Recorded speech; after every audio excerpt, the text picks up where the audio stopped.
رمشا علیزے سے کہتی ہے کہ اگر ایک دفعہ اپنی بہن سمجھ کے تم مجھے اپنی رازدان بنا لیتی تو میں تمہاری محبت حاصل کرنے میں تمہاری مدد کر سکتی تھی، کیونکہ تمہاری موم اس رشتے کے خلاف ہیں۔ یہ بات میں بہت پہلے جان چکی تھی، ان کو اپنی دوست سے ڈسکس کرتے ہوئے دیکھ لیا تھا کہ وہ کچھ بھی ہو جائے تمہاری شادی اس غریب لڑکے تابش سے نہیں ہونے دیں گی۔ علیزے تو حیرت سے رمشا کو دیکھتی ہے کہ یہ میری مدد کرے گی، جس پہ رمشا کہتی ہے کہ علیزے تم کچھ بھی کہو، بہرحال تم میری بہن تو ہو نا، میں تمہیں خوش دیکھنا چاہتی ہوں اور تمہیں یہ تو پتہ ہے کہ بابا آج کل میری کوئی بات نہیں ٹالتے، اگر میں انہیں کنونس کرتی تو یقین کرو انہیں اس رشتے پہ کبھی کوئی اعتراض نہ ہوتا۔ دراصل رمشا تو یہ سب اس لیے کر رہی ہے کہ علیزے کو اپنے راستے سے ہٹا سکے۔ ظاہر ہے کہ اگر علیزے کی شادی تابش سے نہ ہو پائی تو ارجمند اپنی بیٹی کی شادی سالار سے کروا دے گی، اور رمشا کسی طرح سے بھی سالار سے دستبردار ہونا نہیں چاہتی۔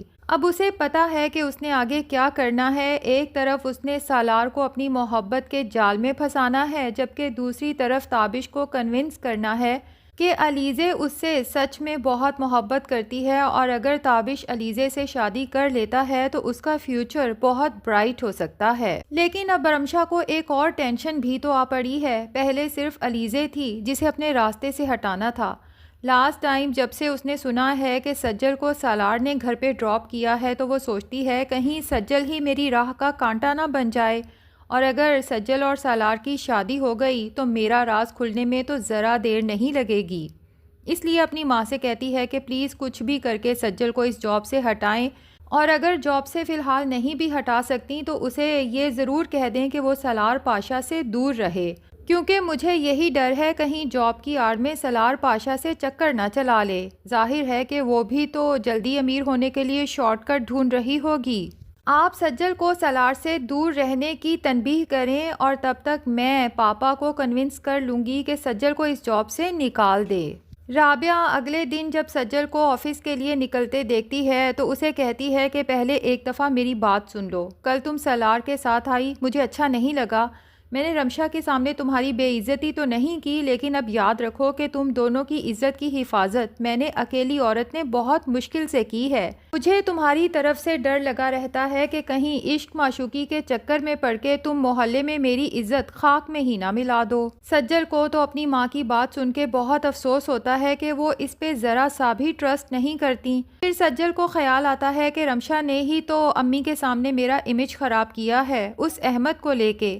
جو کہ دراصل رمشا کا بوائے فرینڈ تھا، لیکن رمشا نے پتہ نہیں کیوں سجل کے اوپر الزام لگا دیا کہ یہ اس کا بوائے فرینڈ ہے۔ اس کے بعد سے وہ احمد بھی غائب ہے کہ سجل رابعہ کے سامنے اسے پیش کر سکے کہ رمشا جھوٹ بول رہی ہے۔ سجل سوچتی ہے کہ پتہ نہیں میرے امتحان کب ختم ہوں گے۔ بہرحال آفس پہنچ جاتی ہے، جبکہ دوسری طرف سالار پاشا جو یہ سوچ رہا تھا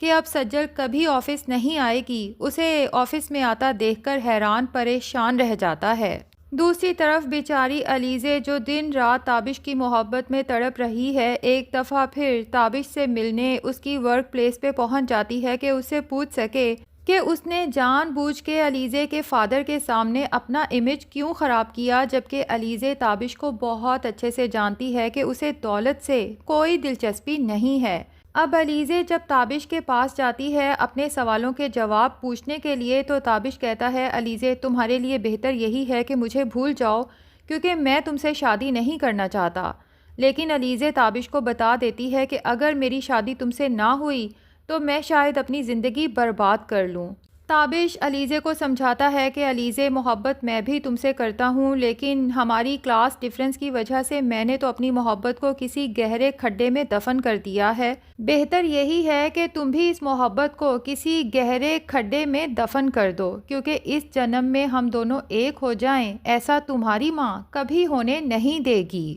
اور پھر اسے بتا دیتا ہے کہ کس طرح تمہاری ماں نے میرے گھر آ کے میری اور میری ماں کی بے عزتی کی تھی، جبکہ میں نے تو تمہیں کبھی نہیں کہا کہ میں تم سے شادی کرنا چاہتا ہوں یا تم مجھ سے محبت کرو، تو تمہاری ماں کو کیا حق پہنچتا ہے کہ وہ ہمیں غریب سمجھ کے جب جی چاہے ہماری انسلٹ کرتی رہے۔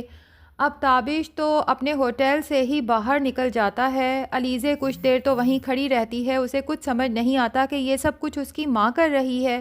آخر اس کی اپنی ماں اس کی خوشیوں کی دشمن کس لیے بنی ہوئی ہے؟ علیزے جب ہوٹل سے باہر نکلتی ہے تو اس کے دماغ میں چونکہ تابش اور اپنی ماں کے لیے خیالات چل رہے ہیں تو اس کی کنسنٹریشن ڈرائیونگ سے ہٹ جاتی ہے اور پھر اس کی گاڑی امبیلنس ہو کے سامنے درخت کے ساتھ ٹکرا جاتی ہے۔ علیزے کا بہت برا ایکسیڈنٹ ہوتا ہے، لوگ جمع ہو جاتے ہیں اور تابش بھی دور کھڑا یہ سب منظر دیکھ لیتا ہے۔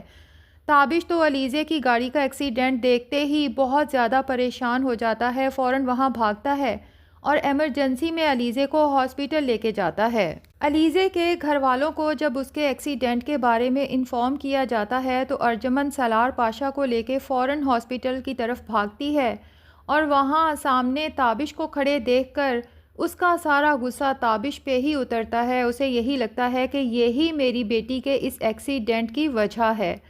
سالار پاشا سے کہتی ہے کہ فوراً پولیس کو بلواؤ اور اسے ہتھ کڑیاں پہناؤ کیونکہ اس کی وجہ سے ہی میری بیٹی کے ساتھ اتنا برا حادثہ پیش آیا ہے۔ حالانکہ بیچارہ تابش تو علیزے کو ایمرجنسی میں ہاسپٹل لے کے آیا تھا کہ اس کی جان بچ سکے۔ اب یہ بات تو جب علیزے ہوش میں آئے گی تبھی اپنی ماں کو بتا پائے گی، ہو سکتا ہے اس دوران تابش کو سچ میں پولیس اریسٹ کر کے لے جائے، جس کے بعد علیزے کو اپنی ماں سے شدید نفرت محسوس ہو کہ یہ نہ صرف میری خوشیوں کی قاتل ہیں بلکہ ان کی وجہ سے تابش پولیس کسٹڈی میں ہے، اور اسی وجہ سے تابش کی نہ صرف اپنی ورک پلیس پہ بلکہ اپنے محلے میں بھی بہت زیادہ بدنامی ہونے والی ہے۔ دوسری طرف سالار سجل کی وجہ سے غصے میں ہوتا ہے، اپنے دوست سے ڈسکس کرتا ہے کہ پتہ نہیں یہ لڑکی کس مٹی کی بنی ہے، اتنا کچھ ہو جانے کے باوجود بھی اس نے ریزائن نہیں کیا اور کام پہ پہنچی ہوئی ہے۔ اب تو سالار کے دوست کو بھی اس کی باتیں سن کے بہت غصہ آتا ہے، اس لیے عمر اپنے دوست سالار سے کہتا ہے کہ یار مجھے سمجھ نہیں آتی کہ آخر تم اس لڑکی کے پیچھے کیوں پڑ گئے ہو، جسٹ لیو ہر الون۔ میں تو کہتا ہوں تم یہ سمجھو کہ وہ تمہارے کیلیبر کی ہی نہیں ہے۔ تو سالار پاشا عمر سے کہتا ہے کہ اس لڑکی کی اوقات ہی کیا ہے، میری امپلائی ہے، میں چاہوں تو آج اسے جاب سے نکال باہر کروں،